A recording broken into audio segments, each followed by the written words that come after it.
Far left Democrats winning over Gen Z, incredibly infectious. Let's take a look. College Democrats of America are holding their annual convention this weekend in Washington, and look who made the guest list. Hasan Piker. And he's just one of the featured speakers, another sign that young voters are still shifting to the extreme left. Here to react is Gen Z political analyst and former Democrat Jamil Jackson. Jamil, thanks so much for joining us this morning.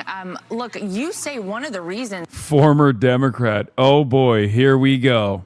You left the Democrat Party is because they were getting too extreme for you. You know, we see they excitedly announced here for this convention, Hasan Piker is going to be one of their speakers. Do you think this is something that Gen Z is falling for? Are you know, your friends and what you're hearing out there, is this going to be... A Trump just said your name? Wait, what?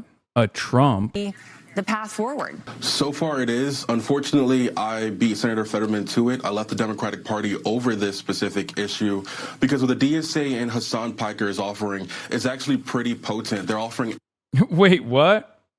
This guy... Oh, you meant a Trump, like Laura Trump. Okay, I got scared.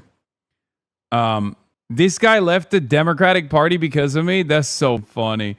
As a black person, I feel like the Democrats have become too extreme, so I became a Republican. Yeah, that's what he said. Economic populism, but under that, what most people don't pay attention to is the anti-Semitism. It is the more radical and extremist and inflammatory.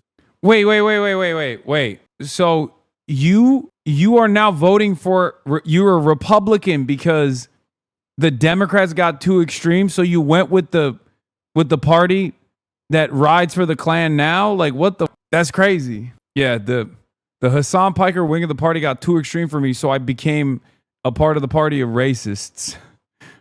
I became a racist because Hasan was too racist for me in the Democratic Party. Language because they are ideologues. I had a friend who went to the DSA meeting a few weeks ago here in Philadelphia, and he said he can actually get behind the policies of expanding healthcare or even raising the minimum wage from $7.25 to maybe $15.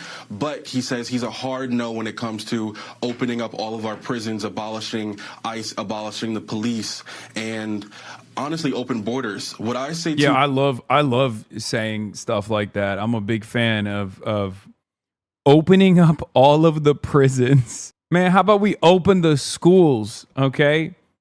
Talk about opening something. We got to open the schools, man. What the... Oh, my God. A lot of moderate Democrats, the establishment, is that they are losing this fight from the far left flank because they are too busy being the party of anti-Trump. They don't actually have a platform. They don't stand for anything, and they don't recognize why. Well, apparently...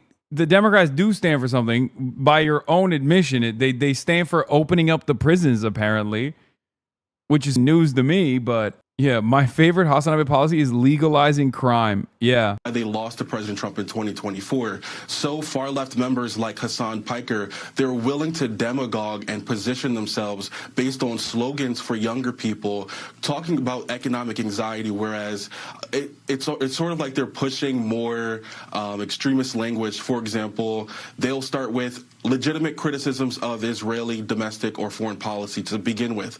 And younger people might buy into those conversations, but it quickly turns into what Hasan Piker actually believes is the elimination of the Israeli state altogether. And here on the ground in Philadelphia, it's happening from the DSA endorsing local candidates. They're taking over the local machine based on identity politics. And they're Wait, what? They're taking the local Philadelphia machine based on identity politics it's a 60% black district. What are you talking about? What identity politics? Like when Fox News says identity politics, they mean black people. Okay? That's what they mean. This guy's got to be new. This is what's going on. He's like still using some of the terminology that he would use as probably like an establishment Democrat. This seems like a new flip. This seems like a new convert. Obviously, it's not a real convert. He's not sincere. He's just a grifter. But he's still using terms that would work within the framework of a Democratic primary, and not terms that's ready for the big leagues on the Republican side.